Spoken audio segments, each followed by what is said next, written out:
Will a customer purchase at least once in the next 3 days? Wouldn't it be nice, as the business owner of an e-commerce store, to have this information? Hello and welcome back to my Applied Data Science channel. If you are new here, my name is Joanna and I'm a senior data scientist. In this video, we are going to answer precisely this question by using the transactional data of an online casino platform. But you can extrapolate this knowledge for any transactional data, even those of your own e-commerce platform. I want to walk you through my reasoning when working with transactional data and trying to answer these types of questions, from problem framing to feature engineering, addressing data leakage and data balancing, choosing an appropriate model to answer this question, and respectively the metrics to monitor the model's performance, and finally cross-validating the model. So let's get to it by first importing the necessary libraries. And over here I am performing some pre-processing of the data, discarding some columns, renaming some values. If you want to know more about the exploratory data analysis part of this project, you can watch the first episode of this series. In the end, we are going to end up with a data frame which has 3 columns, namely the customer column, where we have all the customer IDs, the timestamp, which is the day and the hour, the time at which a particular transaction was made by this customer, and then the amount of money of that transaction. Each row of this data frame encodes one transaction. We can just use casino.shape, and this is going to indicate that we have 69,734 rows and 3 columns. Moving on to the problem framing, will a customer purchase at least once in the next 3 days? How could we answer this question? The easiest way is to answer it with yes or no. And this days over here indicates already how we should structure our data. So we need to aggregate the data at day level. So for each one of our customers, we are going to aggregate all the purchases in a day such that we only have information per day. Given that we've decided to answer this question with yes or no, what type of problem is this? We have to put labels on the data, yes or no. This is how we are going to answer this question. And because we have labels on our data, this falls under the supervised learning paradigm. Moreover, it is a classification problem. We are using responses that are labels, yes or no. And because we have 2 potential labels, this is going to be a binary classification problem. So now we have to think what algorithms would be suitable for solving a binary classification problem. We could go with the most traditional one, with logistic regression, and then from there we can choose classification trees, random forest, SVMs, support vector machines, XGBoost, or we could even try a neural network with a binary output. But for now we don't really have anything of what we've mentioned here. We only have transactional data where each row of our data frame is one transaction, and we can already see from the header of this data frame that customer 1 on the first day of the observation had 3 transactions. So it means that there are multiple transactions that a person has done on the platform every day. So the first thing that we need to do is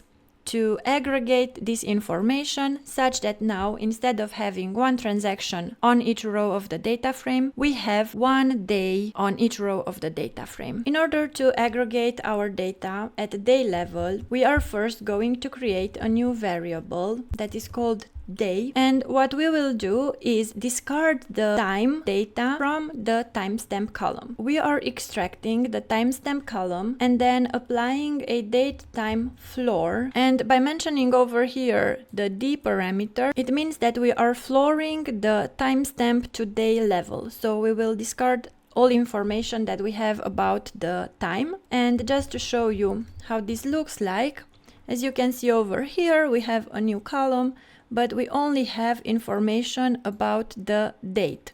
We don't have any information about the time. Over here, everything is set to 0. What we can do now is, for example, count how many transactions each one of the customers had within a day, and also how much worth of transactions each customer had within every day. So we are going to use the group by passing here first of all the customer ID and secondly the day. So we want to aggregate both by customer and by day. And now within aggregate we are going to specify exactly columns that we want to aggregate. So we will aggregate the column amount, and for amount we will use sum. So sum up all the amounts for customers in a day, and then we also want to use count. So count how many rows there are for each customer within a day. For each one of the customers, we have the daily number of transactions under column count and the total amount of those transactions under column sum. So now we will have to do a little bit of cleaning over here. We are going to reset the index, and that is going to bring up all the columns as regular columns. Put this information in an object called daily activity. Moreover, we are going to drop this level of the header. So we will drop the first level. Axis 1 represents the column level. If level were 0, then we would drop this first index of the header. If level is 1, we are going to drop this second level of the columns. The last thing we need to do is to differentiate between these two columns. So we will need to rename the columns. Okay, so now we have the daily amount and the number of transactions every day for each one of the customers. And this is how we've aggregated our transactional data at day level. But now a new question arises, and that is, have the customers purchased every day? If we just think about it logically, no, probably no, because customers sometimes purchase and sometimes not. Let's check, for example, for customer number 1, we can see over here already that there is a gap between the 9th of March and 15th of March. So we have no data for this time. Then we also have a gap between the 17th of March and 29th of March. Again, no data here. So now what we are going to do is to actually fill in those gaps and have full dates. What we have to do next is fill in all those gaps and have a full range between two dates. For those particular dates that we are going to include in the dataset, we will have no amount and no transactions. We will just put 0. For those dates, it means that there were no transactions. Let's generate the full range of data for the first customer. So we have customer number 1, and what we will do first is subset all the rows for this particular customer from the daily data frame. And now this is going to be our customer data frame. Here we created a new data frame which only contains the days for the first customer. So for this one customer, we are now going to generate the full range of days. We are using from pandas date range, and in date range we pass in 3 parameters. The first parameter is the first day when the customer performed a transaction.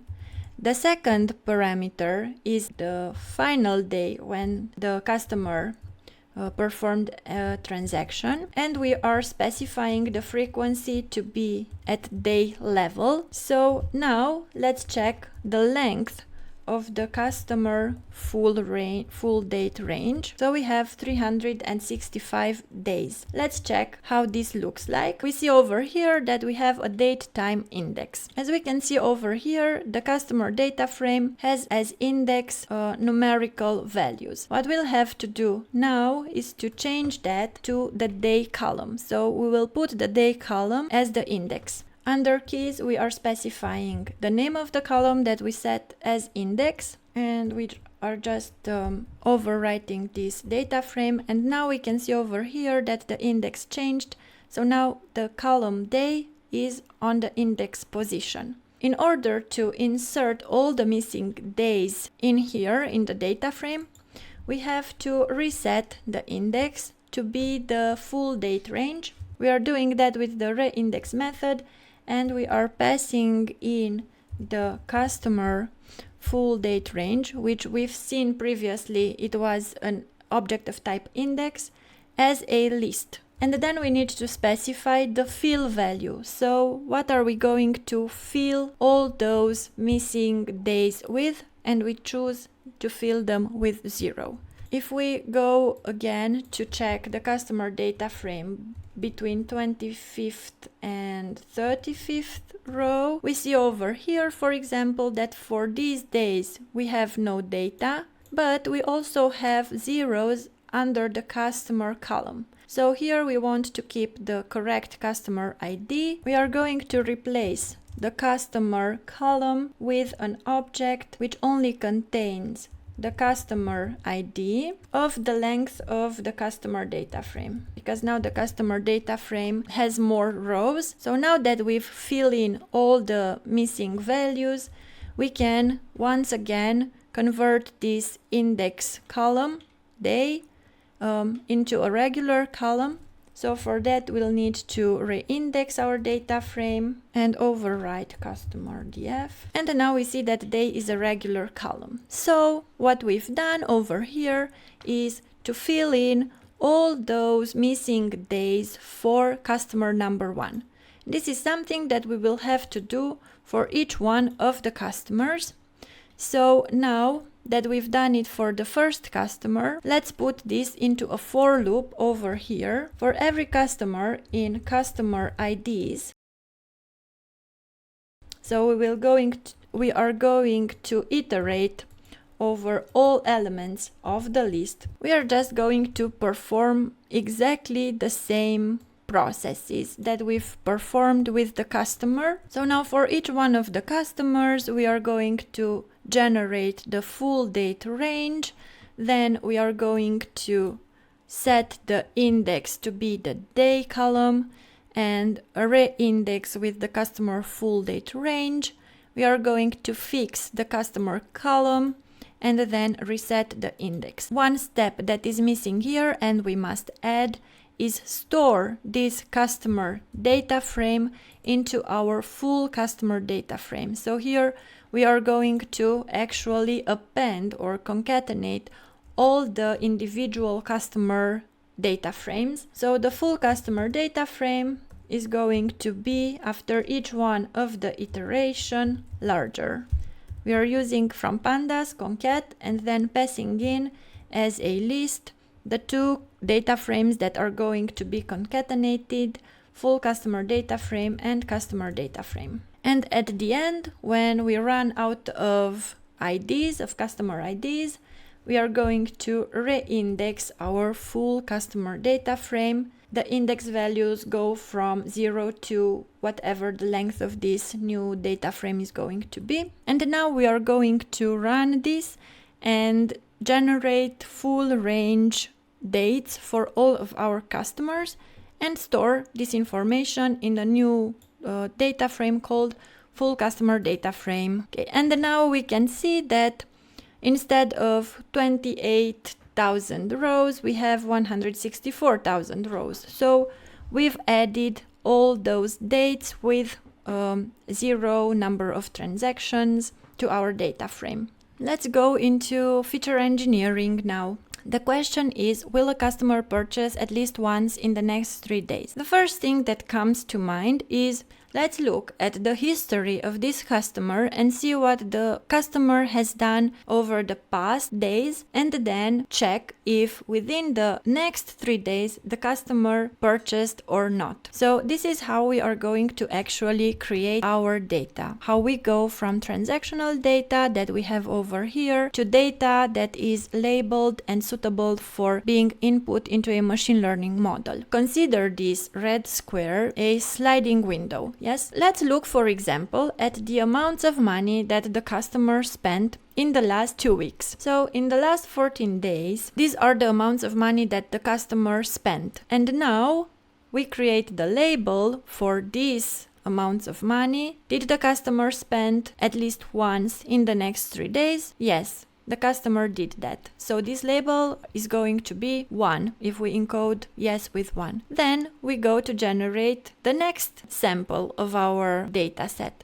To generate our second sample, we jump one step and then check if the customer spent money in the next 3 days, having had this history of spending. Yes, the customer spent money at least once in the next 3 days, so we are going to label this sample with 1 also. Then we are going to move one step further in order to create the third sample of our data frame. This history of the past 2 weeks is going to indicate that yes, the customer is going to spend money within the next 3 days also. And then we repeat this process and create samples in our data frame that we are going to input into the machine learning model. And we do this for each one of the customers. So you can already see that we cannot use all the data.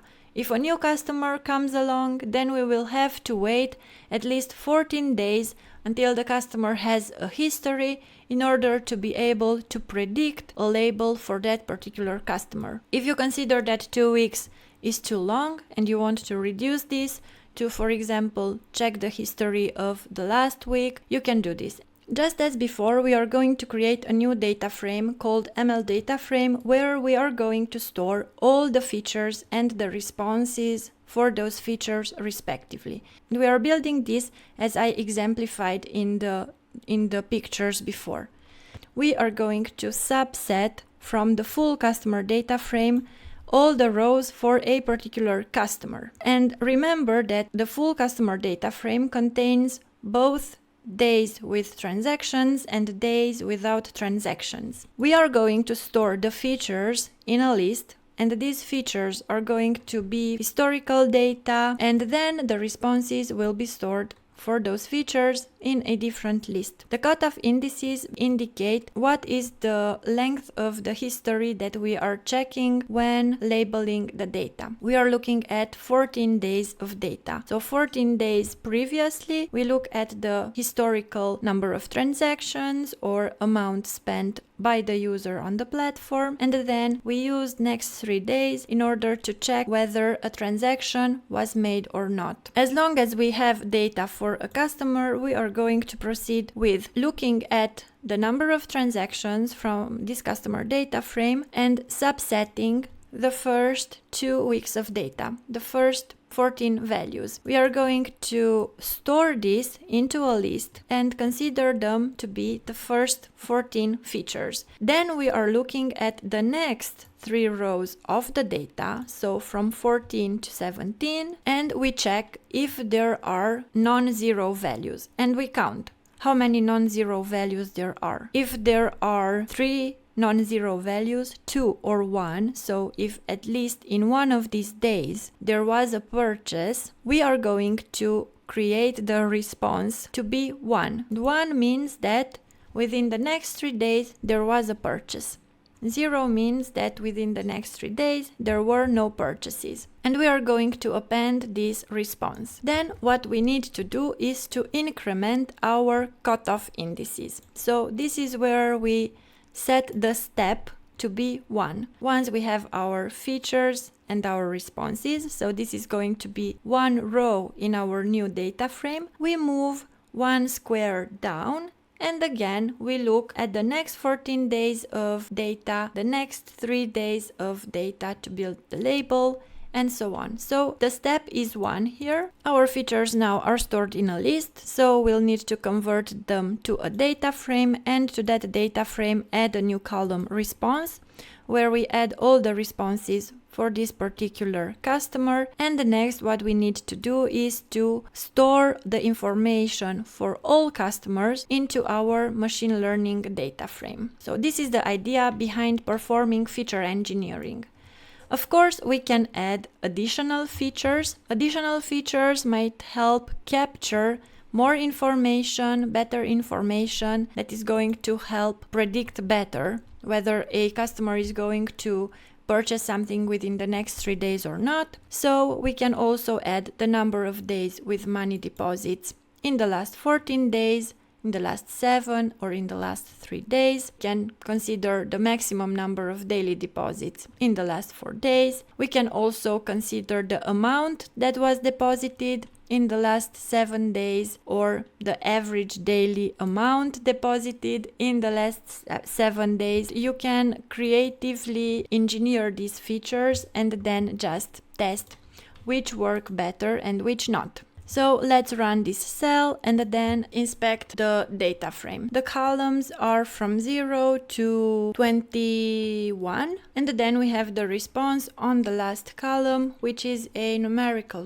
value 1 or 0. I've also kept over here the customer IDs because we already have to think how we can split for train and test, and there are two potential options when we work with this transactional data. So we can either set aside some months for test and then keep the rest of the months for training, or we can split by customers. And for this particular case, I believe it is better to split by customers because when it comes to, for example, gambling, each one of the customers has a unique behavior, and I think it would lead to data leakage if, for example, we left data of a customer both in train and in test. Data leakage refers to the situation when the same data is used for both training and testing, and this leads to better accuracies, better precisions, or better metrics in general. So it artificially increases the performance of the model. And that happens because when you use the same data for train and test, of course, if the model has already seen the data during training, it will know how to predict when the same data comes in the testing phase. Why is this situation detrimental? Because once you are going to put your model in production and once your model is going to handle real data, its performance is going to drop a lot. So there will be a huge difference between how the model behaves in the lab versus how the model behaves in real life, out in the jungle. This is why we need to pay a lot of attention when it comes to data leakage. In my opinion, because the behaviors of the gamblers are so particular, instead of putting aside monthly data for testing, I would rather have all months, all data that I have for one customer in one set. So for example, all customer 1 data is going to be used for training, and then all customer 5 data is going to be used for testing. And I think this way I'm going to prevent data leakage. So the next thing that we will do is to remove all duplicates, but I'm going to check for duplicates only these first 20 columns. So I'll discard the response and the customer IDs, and I can do that by using drop duplicates and then passing in the parameter for the subset, which is the list from 1 to 20. So the first 20 columns, I'm going to check for duplicates and removing them. So I'll stick with 54,000 rows. And this data is going to go later in training. Okay, because I'm working on a binary classification problem, another thing that I have to do is to encode my response variable as a label. And for that, I'm going to use label encoder from scikit-learn. And now what I want to do is to check how many observations do I have for each one of the categories in my dataset. I'm using counter from collection and passing in the response column. I have 31,000 rows of label 1, indicating that a purchase was performed within the next 3 days, and 22 of label 0, indicating there was no purchase based on that history. This dataset is not extremely unbalanced, so I could also go with these observations and use all the data. And then if I see that there is a tendency of the model to predict the overrepresented class, I could afterwards go with the balancing technique. I've had some interviews with data scientists, and when asking them about how would they go around when the dataset is unbalanced, they would say collect more data. I would advise you not to give this answer when you are going in a job interview, because in real life, collecting more data might be impossible. It might be that collecting more data is extremely expensive and would require going around the whole process again. Start with the idea that that's the data that you have. So now, how can I balance this data, or what are the tools and the techniques that I can use in order to handle this data unbalance? The simplest ways is to do oversampling or undersampling. So in undersampling, what you do is reduce the number of the samples in the overrepresented class to match the number of samples in the underrepresented class. In oversampling, what you do is generate, for example, artificial data to bring the underrepresented class to a higher number of samples. So either two of these answers you would give, it's better than to just say collect more data. That's a tip from my side. Because this dataset is not highly unbalanced, we are going to leave it like that for now. As I mentioned before, to prevent data leakage, I believe that it is better if I kept one customer either in train or in the test set. So I'm going to sample 20% of my customers and use them as test customers, and the other 80% of the customers are going to be used for training purposes. Now that I have over here all the customer IDs that I'm going to use for testing purposes, I will check in my balanced data frame in the customer ID column which are those rows for which the customer ID is in my test customers, and then the rest which are not are going to be used for training purposes. And I also see that they are not highly unbalanced either. I can go now to the next step where I'm creating the features that I'm going to input in the model and the labels. These are used for training. And I'm also creating the test data on which I am going to test my model. XGBoost classifier in order to predict whether a customer is going to purchase in the next 3 days or not. This eta parameter signifies the learning rate. I've set it to 0.05 because previously I've run a grid search and this resulted to be the best number. So in XGB classifier, I first initialize the classifier, and here in the second step, I train the model by inputting the training data, the features and the labels respectively. And then I'm looking at the scores. The default score is the accuracy. So I'm checking the accuracy on the training and on the test set. And I see that the accuracy is around 80% on the training set and a little bit lower on the test set. These two similar metrics for training and testing can mean at least two things in practice. One is that you've trained a good model. This model generalizes well on the unseen test data. So the performance of the model while training is very similar to when testing the model. But the second thing that this can mean is that you have data leakage also, right? So the model has seen already some data that you've given it in the training phase, and now if you predict on the same data, of course the metric is going to be high.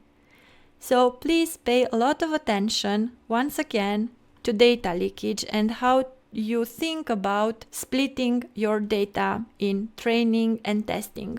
Is accuracy enough of the metric to check the model performance, or are there additional things that might give us better insights into how the model performs? So first of all, what we could do is look at the confusion matrix.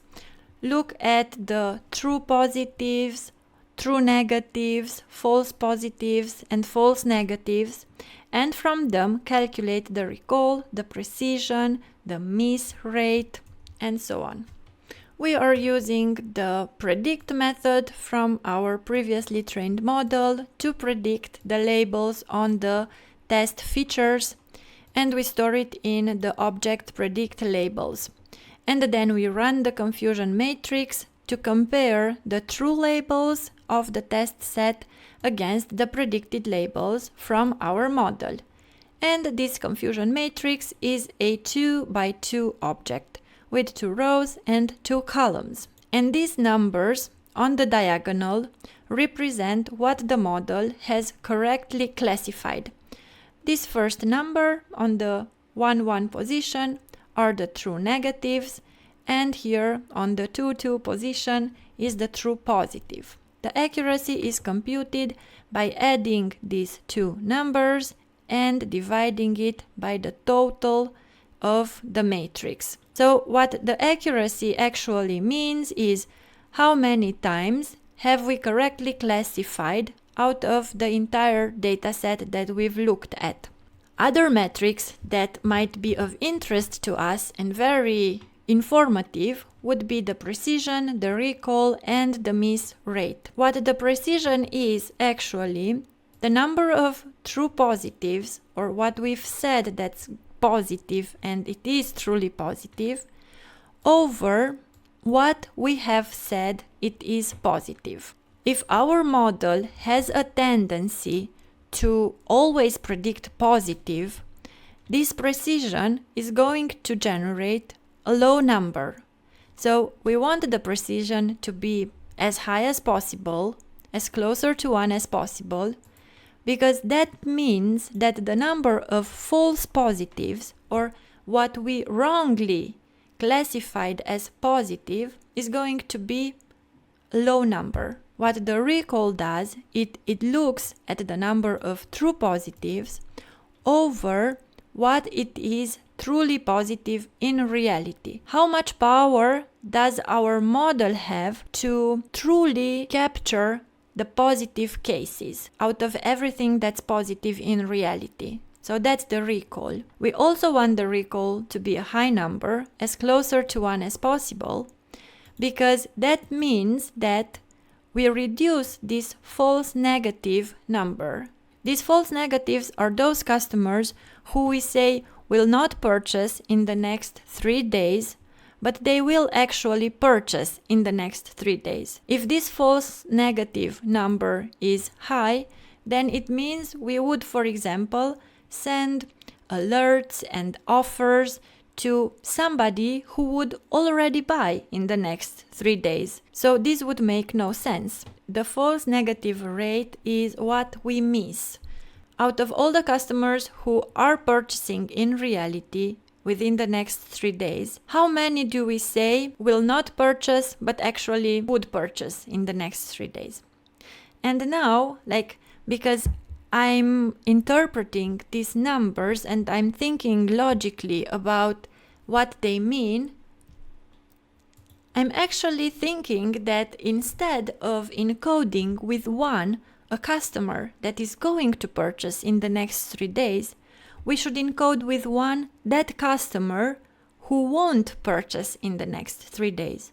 So this way, we are actually turning the problem around into a type of a churn rate problem. What if we encode with 1 when we should alert, hey, that customer is at risk of not purchasing in the next 3 days. You should do something about it. We are going to actually do that. Let's go over here, and here where we've decided on how to encode the response, we will flip this. And we will say, if the transactions in the next 3 days are different than 0, then encode this with 0. But if they are 0, then encode it with 1. So give me an alert, yeah? We are going to run this again. It's gonna take a while. Okay, so now let's run our metrics again.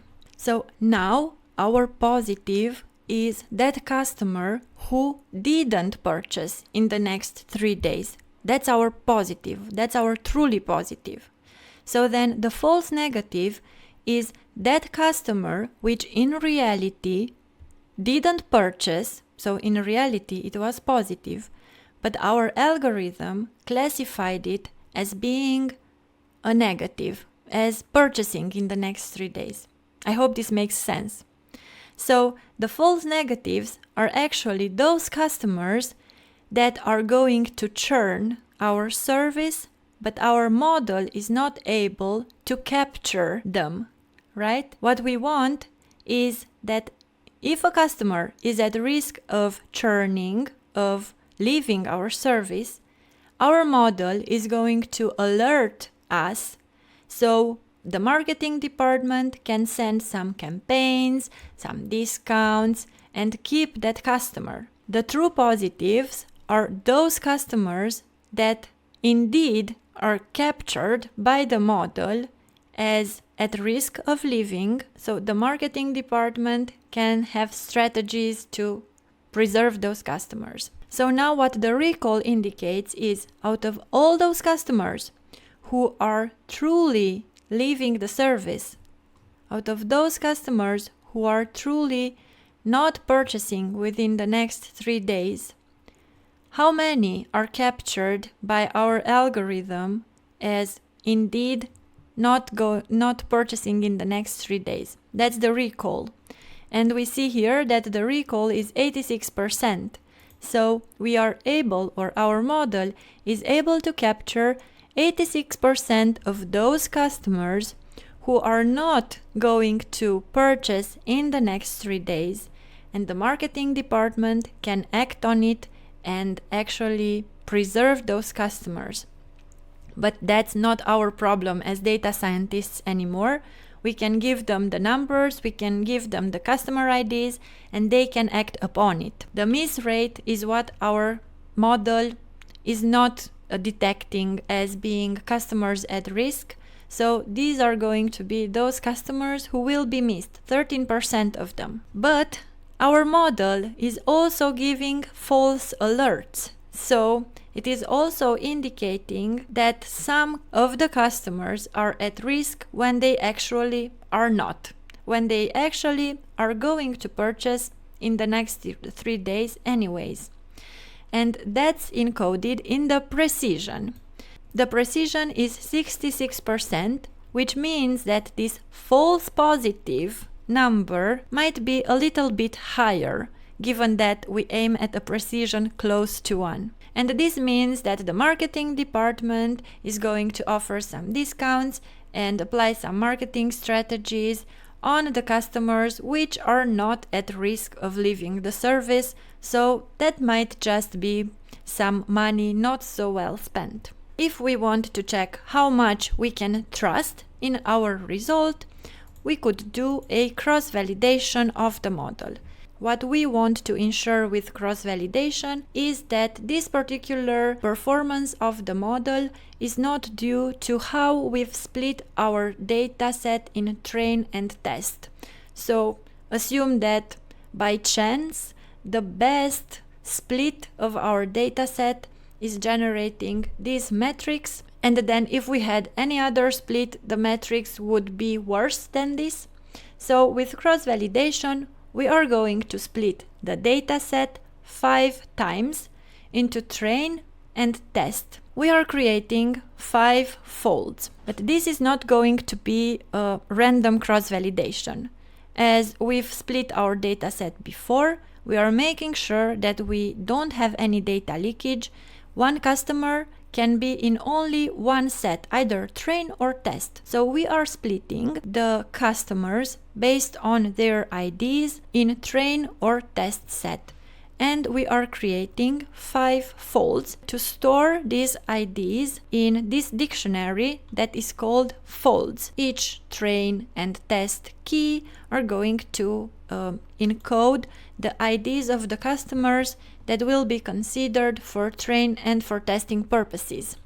This is exactly what we are doing here, and we see that in each one of the folds we have 158, that's 20% of the customers in test, and 636, 80% of the customers in train. On each one of these folds we are going to train an XGBoost classifier with exactly the same hyperparameters as previously. In each fold, we are extracting the test customers and the train customers from that particular fold, and then we are creating our test data frame and train data frame by subsetting the rows from the balanced data frame that we've created previously, and then of course create the features that we will be training on and the responses that we will be training on, and respectively